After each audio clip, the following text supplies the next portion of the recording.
hau Lasai Legazpi ikastetxeko ikasleak egin dute. Ikusten ez zutenez, Gabonetako ikuskizun bat da. Bertan, Belen eta postal batzuk daude.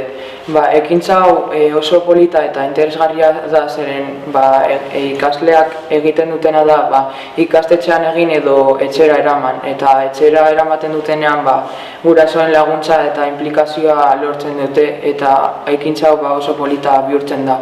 Nire ustez Lasai Legazpi ikastetxeko ekintzetako politena da.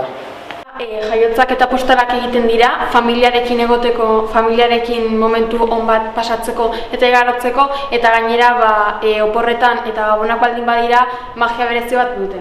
Ikusten duzuen moduan jaiotza desberdinak daude eta berezik eskertzen da birziklatutako materialekin egiten baldin badituzte azkenean saiatu bargarelako gauzak erosi beharrean etxean edo ingurukoak dituzten materialak erabiliz. Jaiotza gutxi gora bera, 30 jaiotza inguru egin dira aurten, eta LH-en baino gutxiago egin direnez, LH-en 3 sari banatu dira, eta DBH-en berriz 2 sari banatu dira.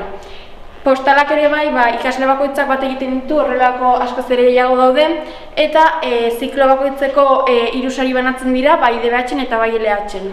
Postalak txiki-txikiak egiten hasten dira, HH-etik egiten hasten dira, eta jaiotzak berriz LH-etik aurrera egiten dira.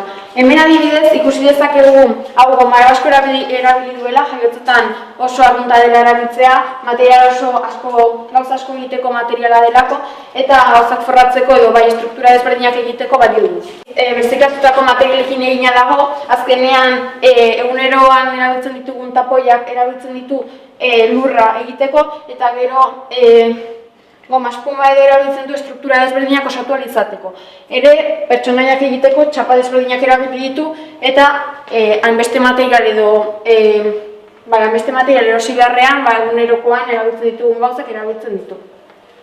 Taldeka egitea eta familiarekin ere egitea jaiotzen beste helburu bat da, eta adibidez originaltasuna egiterako orduan asko baloratzen da, horregatik garrantzitsua da jaiotza egiten hasi baino lehen brainstorming bat ondo osatzea, eta jaiotza hau lehenengo saria irabazi du, ikusi dezakezuen moduan material desberdin asko erabili duelako, esan dudan moduan goma badu gehienetan dagoelako, eta naturaren beste elementu batzuk erabili ditu, adibidez hosto horiek eta horrelako gauzak.